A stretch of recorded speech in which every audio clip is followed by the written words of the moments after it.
This is an update of a story we reported on last November about getting our money's worth in our national defense spending. Last week, the new Secretary of the Army presented to Congress his plan to transform the largest branch of the U.S. military.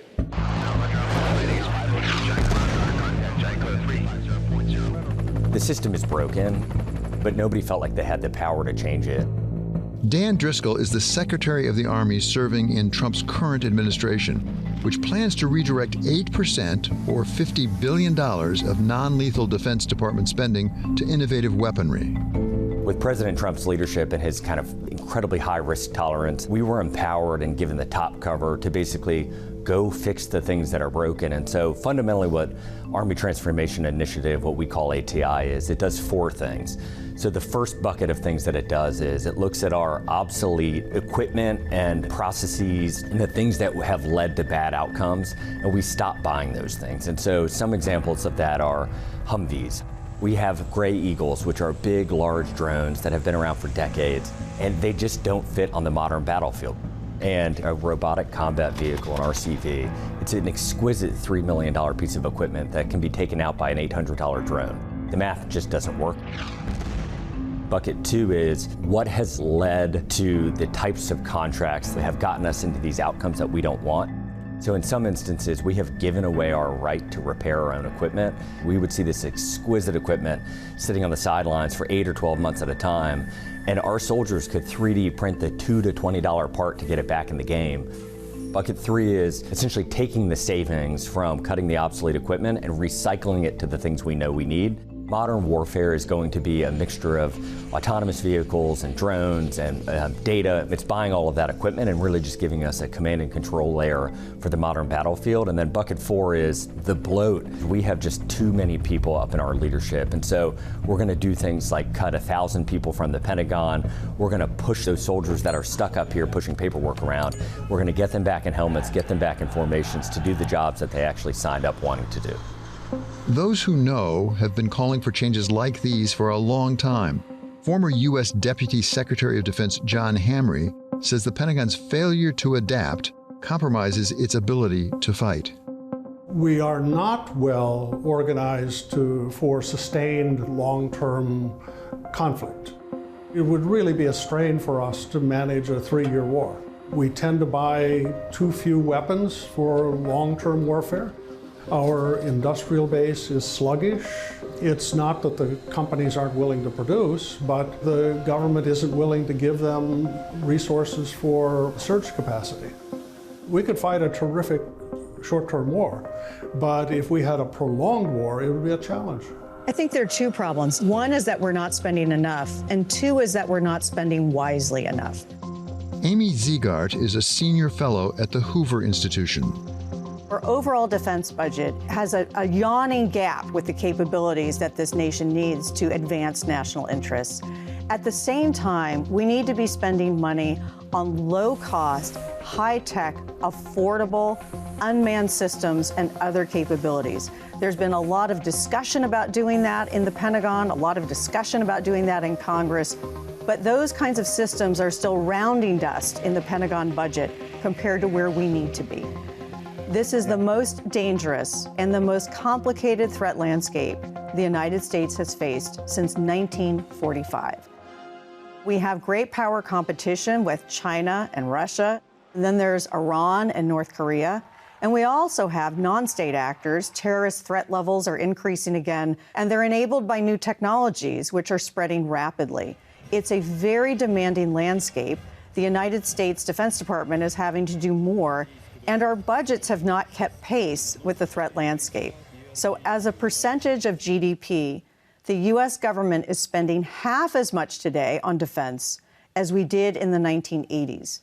We're spending 1/20th as much on defense as we did in the Korean War. So the needs are growing, the funding is declining. If you look at the Pentagon for the last 30 or 40 years, you've had this very inefficient bureaucratic system that has calcified, and we like to talk about it as kind of like a pretzel for decision-making contorting in on itself. We've done things inside the Defense Department for many years, but this revolution that's taking place in digital technology is in the private sector. And we don't know how to bring that into the government because we want them to slow down and fit our model. Well, they're not going to do that. Defense acquisition runs at X and the private sector is moving at 5X. I think the greatest challenge going forward is going to be how do we bring in the cutting edge technology the private sector is developing and incorporate it into our weapon systems. And we do not have an answer to that question. With this new idea of having non-traditional defense contractors and Silicon Valley companies like Palantir and SpaceX that lots of people have heard of, it's bringing new ideas and new innovation, and it's giving us the best-in-breed technology. Andy Lowry is the CEO of Epirus, a defense tech contractor that focuses on drone technology, an essential part of fighting the wars of the future. The company is valued at an estimated $1 billion and has raised over $550 million from the private sector. Epirus makes force fields, just like you see on science fiction movies. We have created the first version of a human-made force field that can protect things like bases, aircraft, tanks, cars, vehicles, stadiums, refineries, borders. All of these things right now are falling prey to an infiltration of drones, not just flying drones. You have drones on the water, drones on land, drones in the air, drones in space. You have cyber-powered drones everywhere.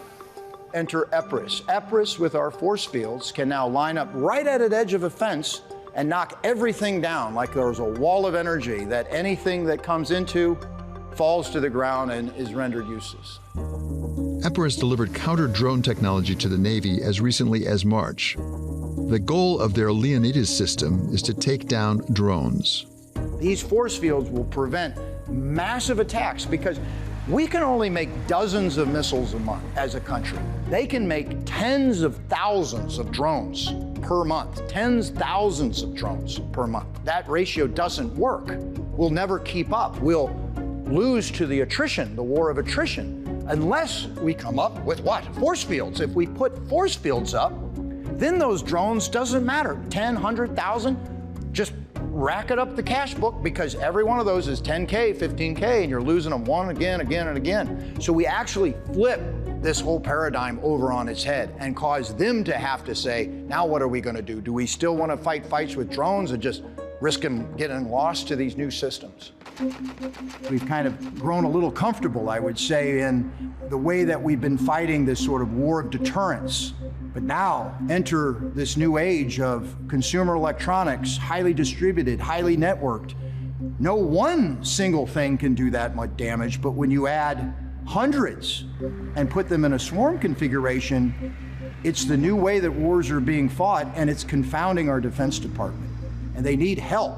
They need solutions, not from the traditional primes, but from a new age prime, a neo prime, that's able to use the best of Silicon Valley combined with the best of defense in combination to help mitigate and fight and defend against this new emerging threat. The Silicon Valley's money is also piling into the potential of new defense technology. Defense-related U.S. startups have raised more than $10 billion in venture capital since the start of 2014. Warfare has changed in the last couple of years. It's an inflection point that humans have been fighting very similarly since probably the dawn of mankind.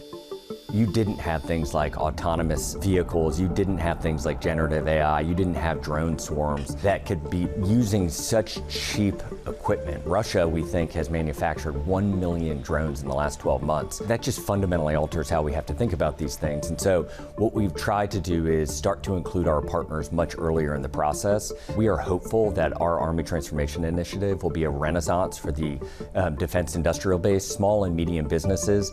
We want to get their products in the hands of soldiers as quickly as we possibly can.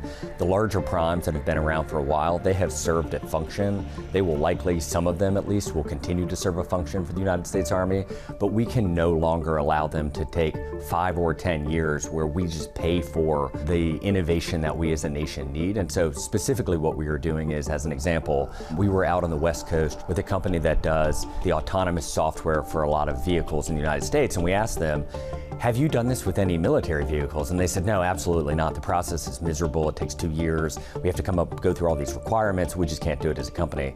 And so we just turned to our team and said, hey, get them a Humvee and get them a infantry squad vehicle in the next week. We got it to them. They said, what do you want us to do? We said, just 10 days. Take it, do whatever you can possibly do to transform our vehicles. They sent us a video 10 days later. They had made our vehicles fully autonomous. 7 weeks later, our soldiers are actually testing that equipment, and we're going to fly in those software developers to come see the outcomes. And so these are the types of things that we have to be doing as an Army. This exists in venture-backed businesses. This is how they do it every single day, and we as an Army just have to get better at it. Other people have tried to reform the Pentagon. There are a lot of constituents up on Capitol Hill, in the contractors that you work with, even within the Pentagon itself. What has been the reaction of those people who have vested interest in keeping it the way it was? I think change is hard. I think many of them appreciate that this is necessary. A lot of their sons and daughters and grandsons and granddaughters serve. The Army has its 250th anniversary this year. We're actually older than the United States of America itself. And what's incredibly powerful about that is we touch most Americans in some way, whether it's a coach or a neighbor or a parent. And so I think deep down they know that these are the right changes. I think deep down they know that President Trump and Secretary Hegseth are going to allow us to make these very difficult changes. And so my perception of most of the conversations has been, once they've appreciated that we are not backing down, we are conceding no ground, we are taking zero parochial interests into account, we have set that stage with everyone, Republican and Democrat. We were doing the right thing for soldiers and the American taxpayer, and that is it. I think once they can process that and appreciate this is the actual time where change is happening, we then transition to a mode of, well, what can their business do to thrive and survive in this new model? And we are going to keep testing and learning from our soldiers and closing the innovation loop and executing on the things that are necessary. Do you understand? Yeah!